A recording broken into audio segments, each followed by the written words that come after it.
inclined to think she's 4. 4 years old. It was a nice party. Yeah, nice party. We're in for a storm, I think. I reckon so.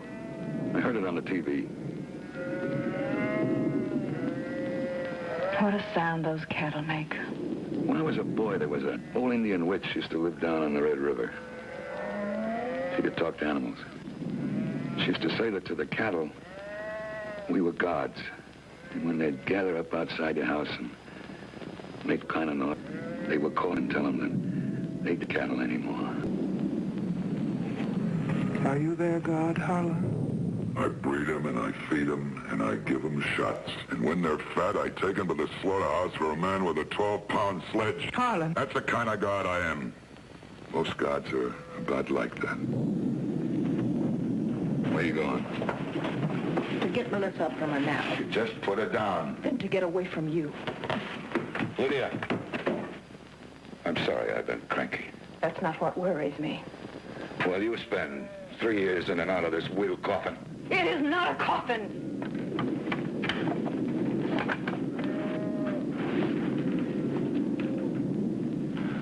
God, I am sorry, Lydia. Okay. Okay, let's sit down.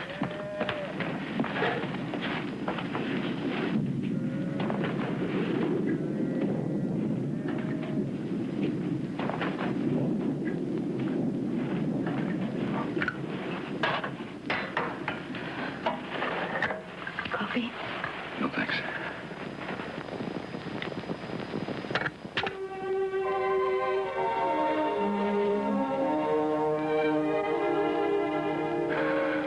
It was a nice party. Yes, a nice party. Lydia, I love you, Lydia. Oh, please.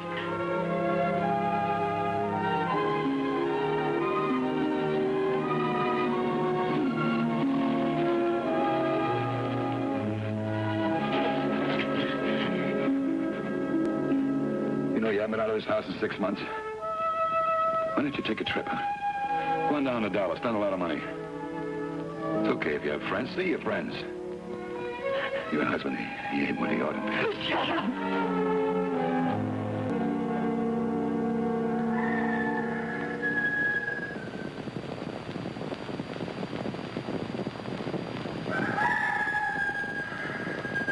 Listen to that rooster crow. Doesn't he know people are trying to sleep? Maybe his timer's on. He's supposed to crow in the morning. Harlan, Now, doesn't he know that there's a little girl asleep upstairs in this house? Doesn't he know that? I don't know. Doesn't he know a man and his wife are trying to talk? No. His own wife? Now, doesn't he know that? Stop it! Sit down and talk, wife! Stop it! Sit down and talk, it's quiet. Stop! Mine.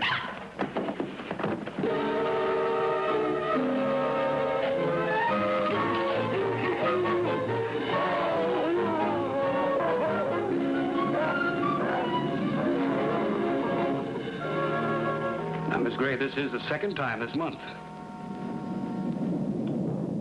Now, ma'am, what do you want me to do?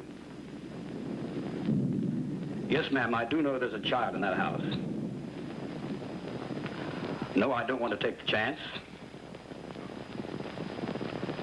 Yes, ma'am, I'll come right over.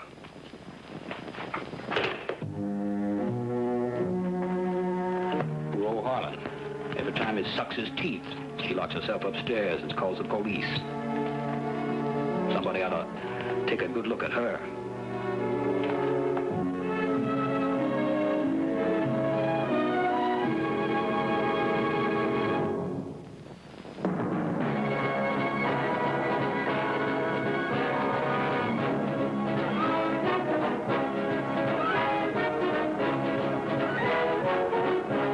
Judd, for the defense.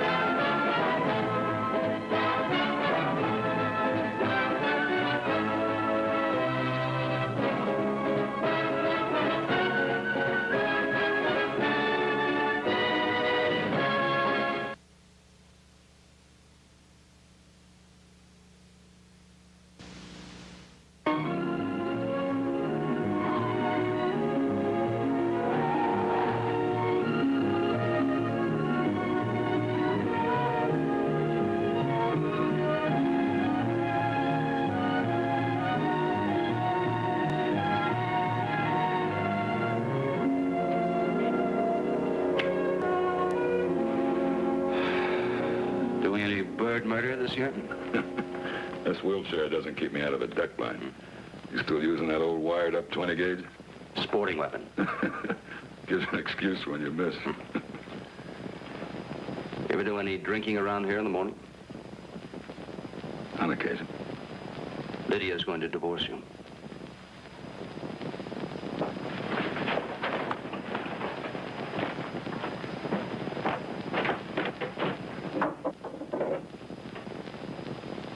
No. He had married 8 years to someone, have a baby, live along, and then... You know, I guess it's lonely for her out here. We used to go a lot of places. Down to Dallas, New York. I took her to Hawaii. You remember that? Is it because I'm a cripple? You've worn her out, Harlan. 3 years of bitterness. Demanding, taking it out on her. She's just worn out, that's all. I know it's hard for me. In and out of this chair. She used to work for you, but you're my friend too, Clint. We got a lot of good time together. Can't you talk to her? She called me last night, Harlan. 2 o'clock in the morning, hysterical. It's not the first time she's called. The sheriff was here last night. Ed Blake. I've known him all my life, and he had to ask me if I was beating my wife. She said it was all over by the time he got here. I don't beat my wife, Clint. Well, anyway, you've got her shaken enough to want a divorce. Have you ever seen me act mean? Like she says? Nobody has. Now, you hear me, lawyer. I'm not going to let her go. Not with all that time and not with my little girl. I'll fight. Harlan, I'm a criminal lawyer, not a divorce man. I'm your friend. I want to get you back together again if I can. It's part of my job. Now, trust me. You're too expensive to trust.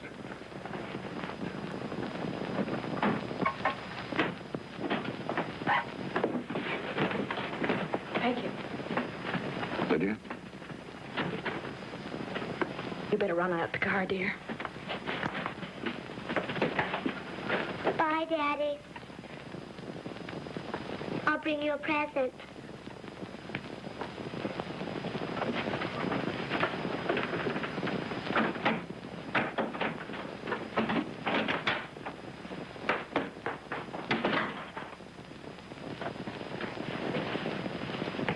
Lydia, they were good times. Years of learning about each other, of loving. Can't you use some of that time to see us through now? That's taken us this far, Harlan. There isn't any left. I won't be in this chair forever. I'll get an operation or something. I need you, Lydia. I need Melissa. No, Harlan.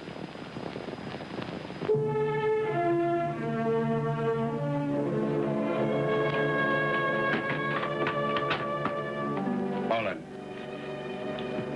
Let us spend a few days in the hotel getting settled. Better find out how it's going to be.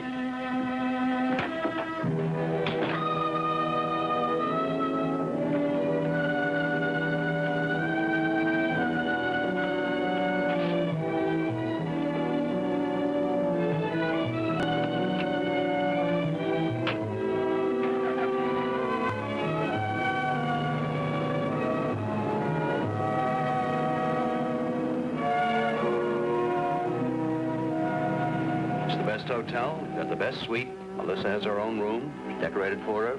She has a nurse. We'll have a maid. We don't need this. It's too much, Clint. You're divorcing a rich man. We have to establish a high standard of living. A car, biggest and the best. You'll get a chauffeur. No men, Lydia. And when do I see my lawyer? When you're settled, I'll give you a call. I've been settled for 7 days now. Couldn't you squeeze a phone call in between your $100,000 clients? You're hardly a charity case, Lydia. This is my associate, Ben Caldwell. Ben, Lydia How do you Gregg. do? How do you do? Sit here, Lydia. Why don't I take these into my office? No, you stay right here. We're just going to talk about the dollars and cents. Lydia, how much do you figure Harlan's worth? Oh, I don't know. He has 18,000 acres. Anything in your name? No. Harlan's the man in our family. He manages the business. He was the man. I just want out, Clint. The easiest way possible. For him and for me. He loves you, Lydia. He wants to keep you. And Melissa. He'll fight. I've got to have a case. You know the situation. How long have you had separate bedrooms?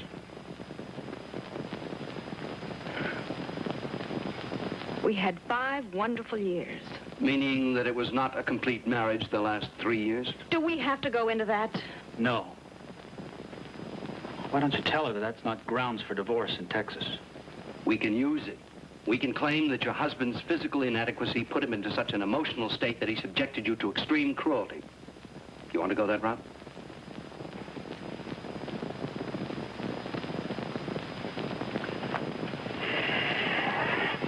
It's clouding up here. Must be a big storm up north. It's the time of the year. Pretty raw, aren't you, Clint? Yeah. Lydia, you say that Harlan had fits of uncontrolled rage. He won't admit it. You're the only one who's seen it. What about Melissa? No. She's only 4 years old. You need a witness. She loves her father. I want her to love him. Splendid. As soon as it's final, I'll arrange for visitation. He can visit her now. Only once. You're swearing out a restraining order this afternoon. Lydia, you're afraid of him. Act like it. He's a violent man. He'll come banging on your door at night. He'll make threatening phone calls. Why do I have to broadcast this? Because nobody knows your husband subjected you to anything. Everybody loves Harlan. You've got to throw some mud at his image. I won't do that. I won't do it.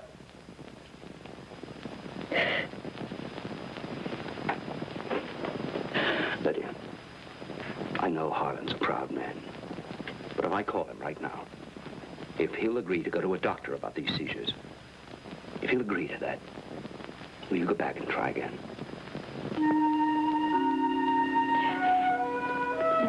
Yes.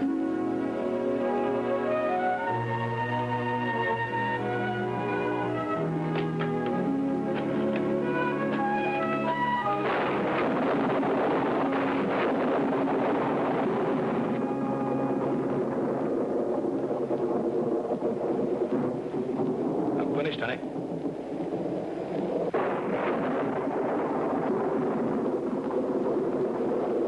Did you like your dinner?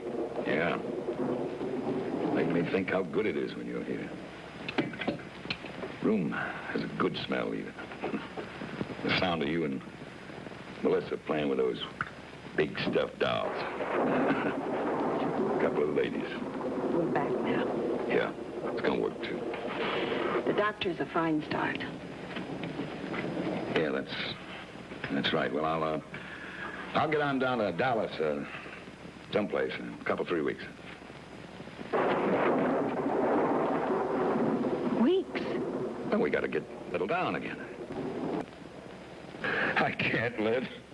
Don't say you can't. You have to.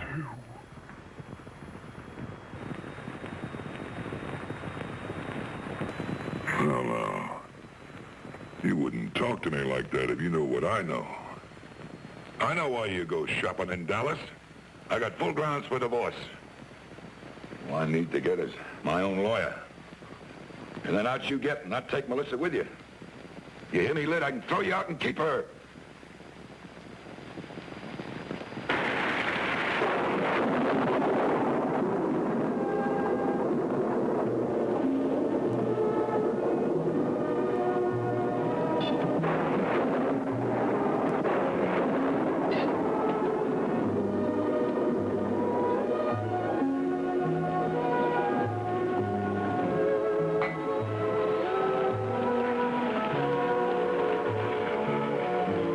Here's to the critters out in the rain. And that's good. And where it's warm.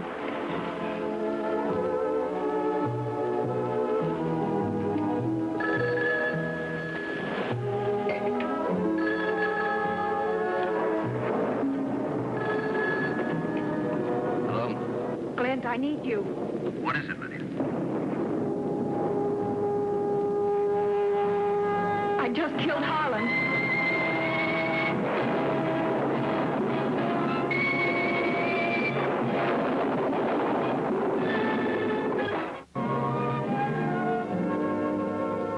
The storm woke Melissa up. She went looking for Harlan. She always goes to Harlan when she's frightened in the night. And you and Harlan were where? I was upstairs. Harlan was in the living room.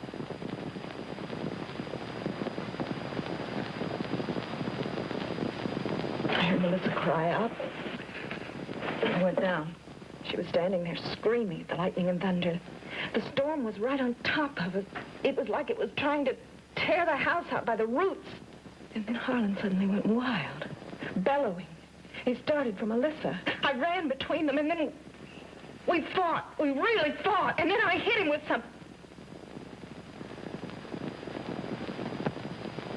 my hand mirror. In other words, you believed he would harm Melissa. Yes. He was in a screaming rage. And then he turned on you. And did exactly what? Did he strike you? No. It was more a question of going for my throat. And you believed he would murder you? Yes. I don't know. I know I wanted him to stop. Did Melissa see? No, I don't think so. She ran, I think. I found her later under the covers in Harlan's bed. She all right now? Mrs. Barnum's with her. She takes care of her when I'm away. Well, you should be out of here by this afternoon. Ben is seeing Wolf, the county prosecutor. There's no reason to hold him. The sheriff was a friend of Harlan. I think he was a little overcome. I got you to go back to him. I'm sorry, Lydia. I wanted to go back, Clint.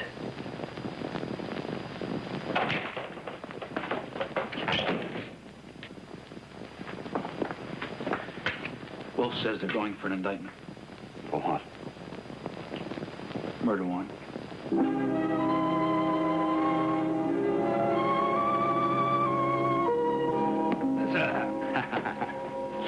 We're having a tea party. Good. Am I invited?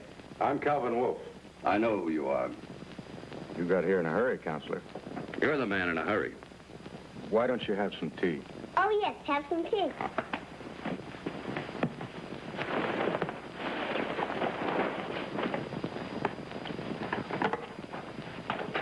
I have two kinds, chocolate tea and butterscotch tea. Which one do you want, Uncle Clint? Oh, butterscotch, I guess. Thank you. I'll take some chocolate, please. Here. Me too.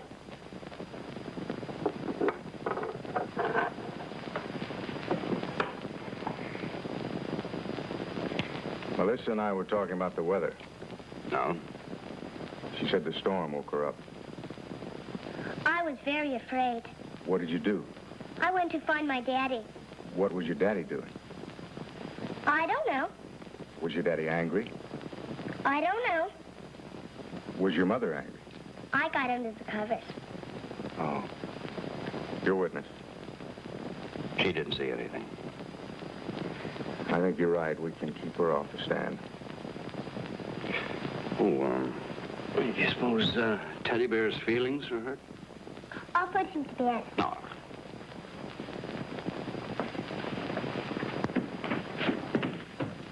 Take a look around here, Mr. Prosecutor. Look at our hostess. The house, the land, a lot of love in these things. If there was a crime here, it wasn't first degree. It wasn't premeditated. There was love here once, 100 years ago. A wickiup stood on this land, but settlers came along and drove the Indians off. My ancestors. She lived very well, didn't she? Before he became ill. There was a lot of travel and socializing, but that got cut out. Then she tried to divorce him, but she couldn't. No grounds, even though she tried to manufacture some with those phone calls to the sheriff. So how do you get rid of a crippled husband? Homicide. Premeditated, and I'll prove it. You have no proof. You have a theory. So do I. Mine is that she killed him in self-defense. What actually happened between that man and that woman, living alone on this empty prairie? Nobody knows. And nobody can know, ladies and gentlemen, what this woman had to endure. Unless you have some ability to imagine what it means to live with an invalid like Harlan Gray. A strong man, cut down in the prime of an active life, chained to a wheelchair. A man growing resentful, hot-tempered, taking out his bitterness on the only target available, his wife. Can you imagine what this woman had to endure? Constant criticism, abuse, imperious orders which she had to obey without question because to question was to attack a cripple. And how? How did she endure this life? Why, in self-denial. Because she made no move to help herself for 3 years. In silence. Because almost to this day, she kept the story of her torment to herself. In love. Because even after she was forced to seek a divorce, she went back to him to try once more. Why, then, did she strike?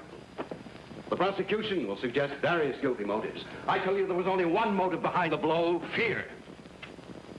The fear of a woman alone with a man who vented on her his every senseless fury. Can you imagine that night? Lightning flashes whipping him to a frenzy. Thunder shakes the house. A child is screaming. And this man, still powerful, lurches out of his wheeled chair, his hands reaching for her throat. Can you doubt that Lydia Gray was in mortal fear for her life? Well, she said, I have killed Mr. Gray. Please send someone. Well, that was on the telephone. Did she say anything else? Well, when I got out there, she just said that he had a fit. She killed him. Sheriff, you were called to the Gray Ranch on previous occasions, were you not? That's right, by Miss Gray. For what purposes? Well, the defendant said the same thing over and over again, that Mr. Gray had become insane, and she was afraid. And did you investigate? Every time. What did you find? Well, mostly, Harlan was just watching TV or something. Did you ever see Harlan Gray in the maniacal condition alleged by the defense? Harlan? I never even seen him in a bad mood. How far is it to the Gray Ranch from your office? About 12 miles. Takes you 15 to 20 minutes to get there? About. But your records show that you took 1 to 2 hours to answer Mrs. Gray's calls. There was never anything going on when I got there. Could it be that it was all over by the time you showed up? Harlan always denied it. You never believed Mrs. Gray on any of these occasions?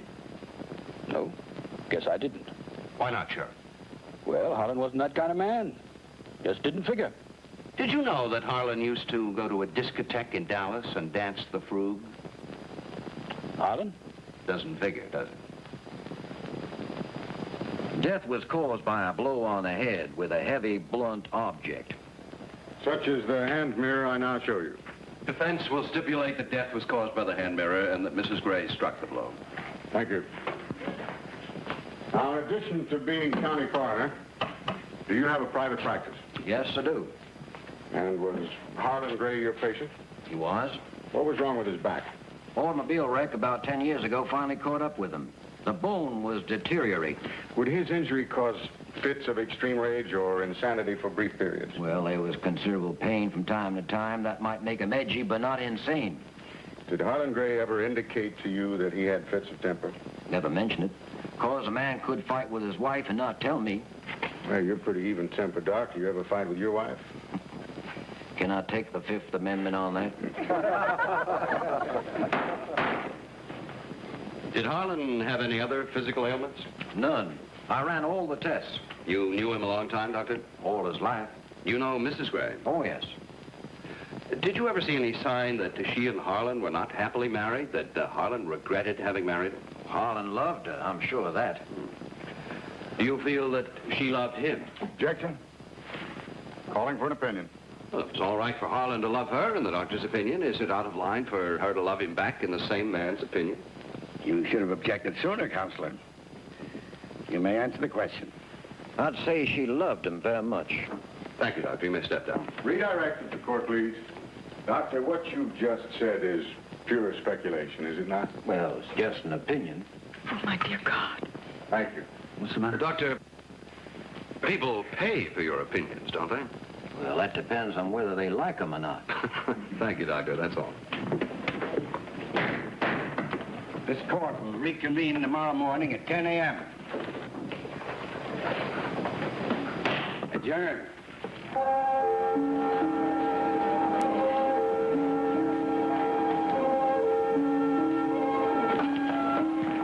Lydia. Who was that man? Just keep him away. away from me. Oh, the man at the door. Well, what about him? I met him in Dallas. And I'm human. Which means exactly what? You just told the jury I endured 3 years of self-denial.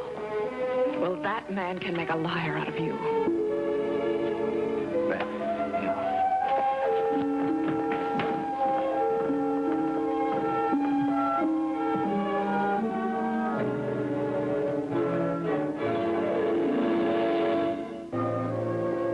Let me have a few minutes, please. How long have you known him? A long time. You met him in Dallas while you were married? Yes. What's his name? What does he do? And what is he doing here now? John Davis, a college professor, and I don't know. Lydia, I told the jury the DA would claim you had all kinds of guilty motives. I didn't know one of them would be another man in the picture. Well, I'm certainly sorry I had to tell you about him. Glenn. All right, Lydia.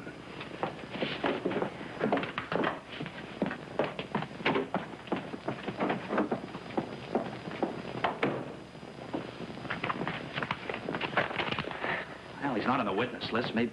Do you think Wolf knows about him? If he does, he can blow us right out of the water. Clint, this is evidence. As officers of the court, we have a responsibility. To our client first. She says it was self-defense. Well, I believe her. She was the only one around when it happened. Yeah, she was the only one around when a lot of things happened. Everybody loves Harlan but his wife. She loved him, Ben. Yeah? She's not on trial for adultery. Ben, I don't condone what she did, but I don't judge it either. Think of it. Living in that house, pretending everything was all right, afraid he'll come unglued any minute. Not leaving for weeks at a time, needing some form of affection. Who are we to say? No, an Indian prosecutor will have a lot to say.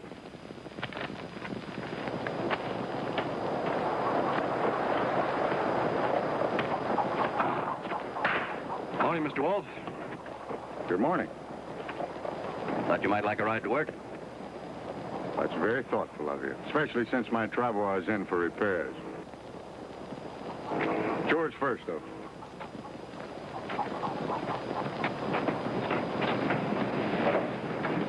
The law and ranching, too.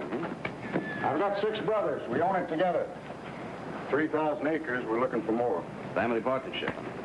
You write the contract? We're brothers. We shook hands. Now, they can be proud of you, Cal. You're a good lawyer. This Gray case is organized. Evidence well presented. No surprises. Are you telling me or asking me? I'm complimenting you. You wouldn't make it easy for me to get your case thrown out of court by pulling, say, a surprise witness. If I do, I'll figure on getting away with it. Oh, how? Well, a witness known to you is no surprise, is he? I'll give you some free advice, Cal. Why don't you make sure and check the name with me and see if I know it? Mr. Judd, you know that man's name as well as you know your own. Clinton Judd, attorney at law. Now, Mr. Judd, did you have occasion to discuss with Mrs. Gray a divorce proceeding against her husband? I object to the question. Any communication between lawyer and client is privileged. Sustained. Did Mrs. Gray take a trip to Houston in your automobile just a week before the killing took place? Objection. Such a trip would be irrelevant without the possible conversation, which is privileged. Sustained again. You won't get him to talk on the subject, Mr. Wolf. Well, now, Mr. Judd, was Harlan Gray your client also? No, sir. Then I suggest to you that communication between you and Mr. Gray would not be privileged. Do you agree, sir? Yes. Fine. Did you tell Harlan Gray his wife wanted a divorce?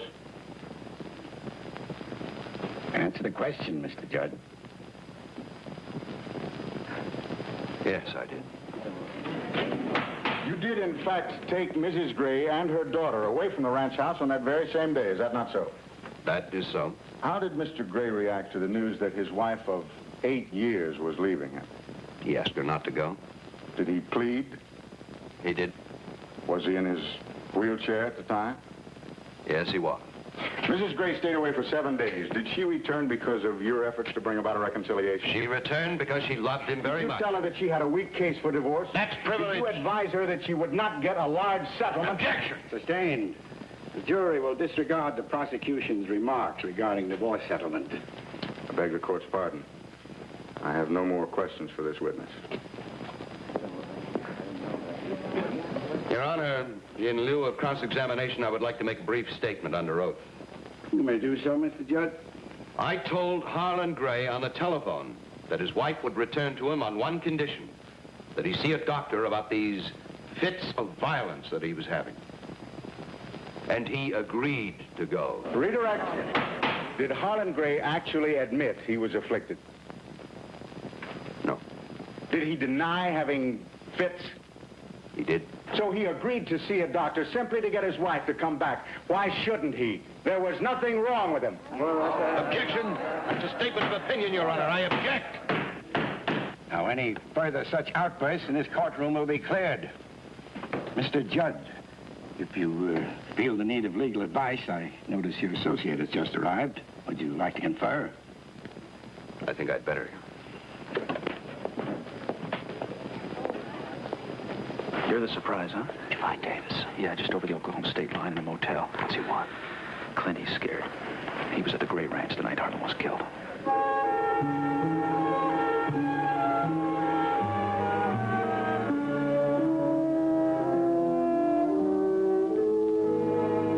I came back because Lydia and I were close at one time. She was in trouble, and I thought you might need me. Well, you came back because you're up to your neck and you're scared. Don't leave him alone, Ben.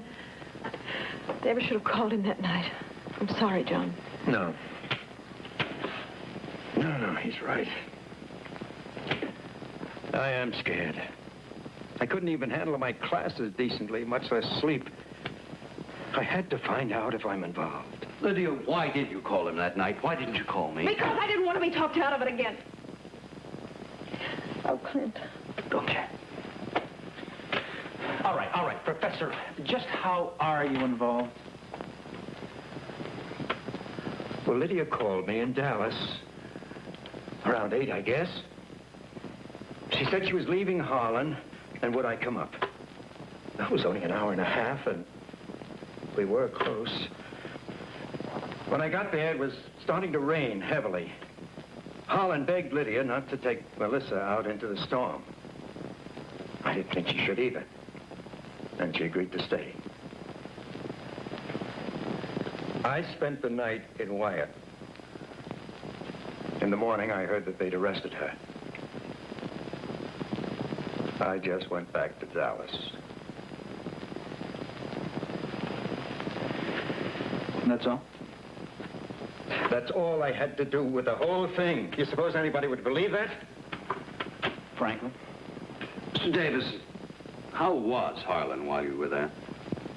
Upset. Concerned, of course. But on the whole, he behaved very decently, I thought. No indication that he might become violent? No. As a matter of fact, I found myself liking the man. Everybody loved Harlan. Look, Professor, I don't want to get disbarred for this, but, well, is there any reason why you just don't go back to Dallas now? Yes. I've been subpoenaed. As Harlan Gray's accountant, you say he wanted to have all of his holdings brought up to date in order to form a corporation, a non-profit corporation. Now, why would he want to do that? He hoped she might come back to him if he cut off the money. She loves to spend money. Objection. Sustained. Keep your opinions of Mrs. Gray's spending habits to yourself, Eunice. Mrs. Gray will inherit the entire estate, though, won't she? Oh, yes. Your witness. I have no questions for this witness. You may step down.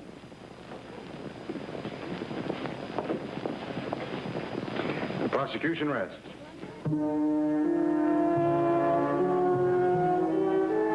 Now, what's he up to? He's got Davis under subpoena. Isn't he going to use him?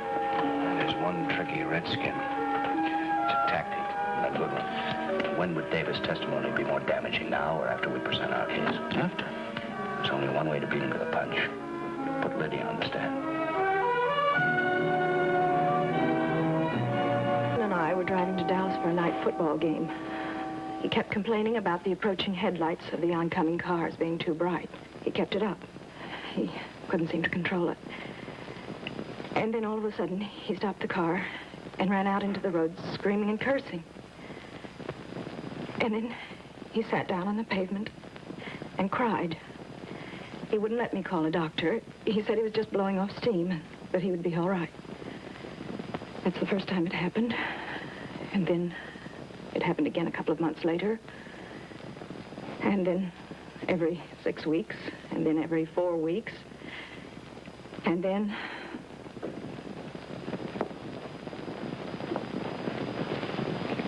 When did you decide to take a lover? How did it happen, Lydia? Time went by at the ranch. It was well ordered. Melissa was a handful. I didn't have any help because Harlan didn't want anyone in the house in case...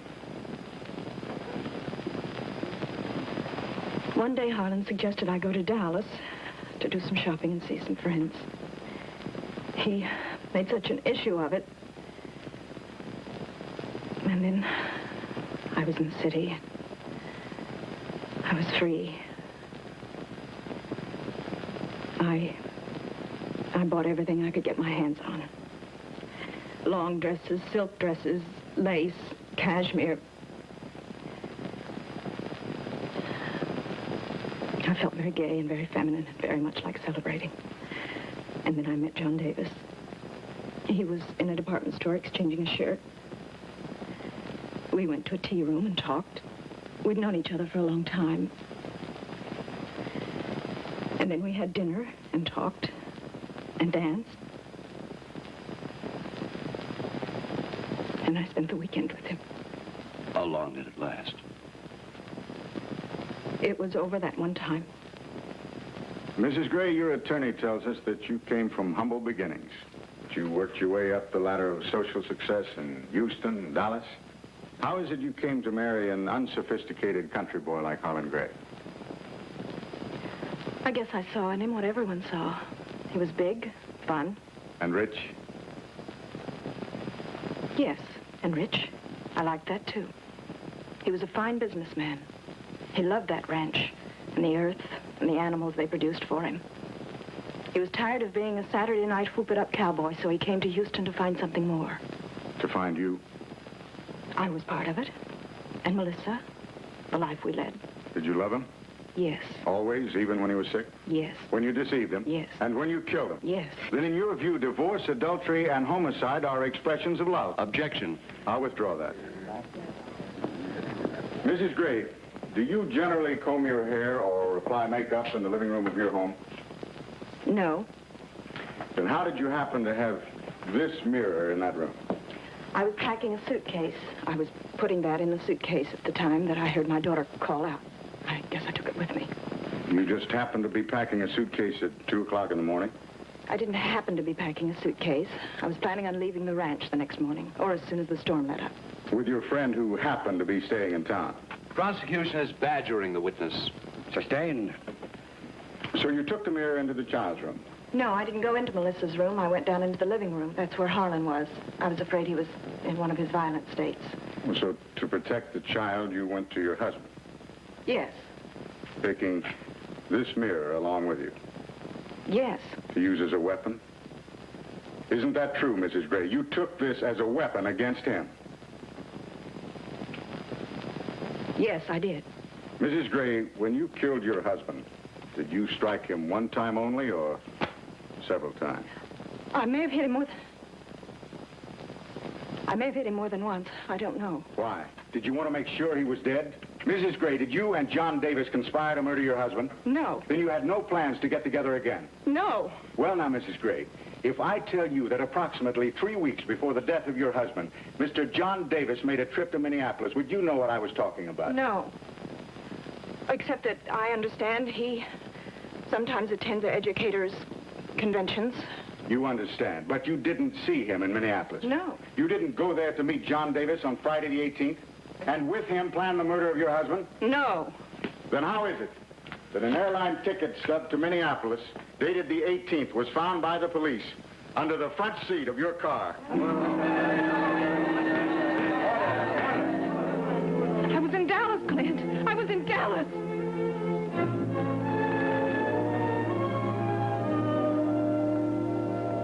On all the trips that Lydia made to Dallas, Harlan withdrew money. Look, 500, 300, 250. Mrs. Barnum says he went duck hunting and not to tell Lydia on account of his back. Yeah, but on those dates, I found 3 entries, all the Century Airlines for $92, which pays a round trip to Minneapolis. But the ticket stub was found in Lydia's car. Lydia swore to me that when she went to Dallas, she always drove Harlan's car. He insisted it was bigger. He felt it was safer. Well, why would a cattleman with a bad back go to Minneapolis secretly? Have you ever heard that in the vicinity of Minneapolis, there's a very famous medical clinic?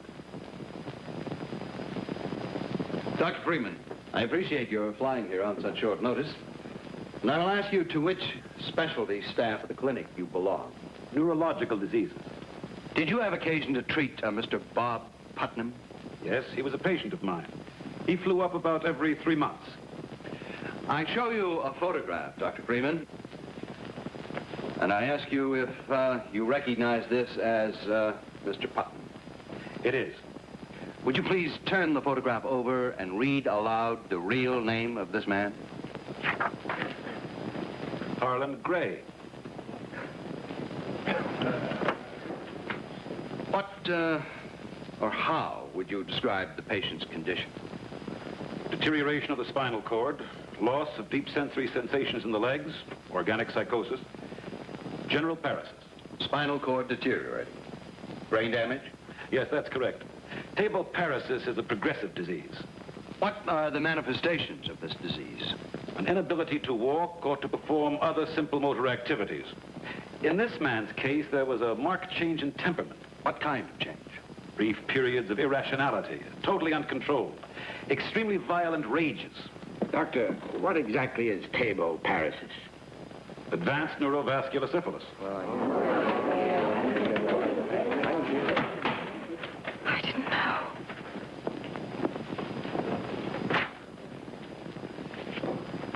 Why do you suppose, Doctor, that Mr. Gray's family physician missed the disease? Well, he apparently thought that the spinal deterioration was due to the automobile accident. It would appear the same. Is there anything in your experience to indicate why a patient would keep such a condition secret? Well, for one thing, the disease is not contagious, except in its first stages, and this patient was able to determine that he had not infected anyone else. And then there's the shame. Thank you, Doctor. Your witness. I have no questions. Your Honor, it would appear the prosecution cannot challenge Dr. Freeman's competence or his knowledge of the deceased Harlan Gray's condition, or the fact that Harlan Gray was subject to violent rages, one of which may well have caused his wife to strike a fatal blow in self-defense. Therefore, must be reasonable doubt that she struck for any other motive. And I move that the jury be directed to return a verdict of not guilty. Will counsel for both sides approach the bench?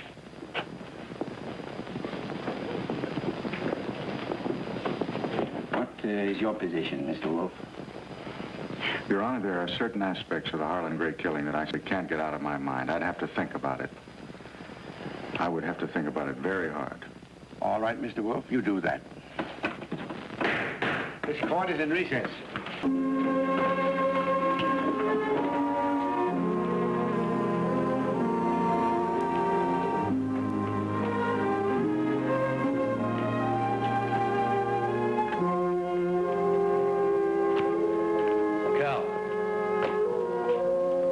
Why didn't your conscience to tell the jury that you leave this woman guilty Beyond a reasonable...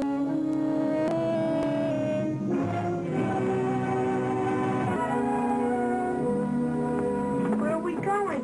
You didn't tell me. Well, a lot of places. First of all, Dallas. Then where? Well, we better get to Dallas first. Then we'll figure out where we're going to go. You go put that in the car, okay?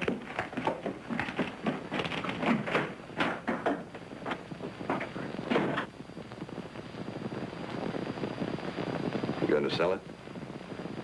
I don't know. I hadn't thought. Well, when you get around to it, I know an Indian who might be interested. You sentimental about prosecuting attorneys? Well, if I ever have a case in his county again, we'll have had business dealings, and that'll disqualify him. He's one tough redskin. Yes. He was right about a lot of things. Aspects of the killing. He agreed to the directed verdict. Because he had reasonable doubts. So do I. have reasonable doubts. Why did I bring the hand mirror with me? And why did I hit him with the edge of it? And why so many? Liddy, stop. The point is, I had managed Harlan up to then. Why did I have to kill him then? Because you were in fear for your life. Was I? Or was I in fear of spending the rest of my life with a cripple? Now, look, you loved him. You came back. You tried again. Isn't that enough?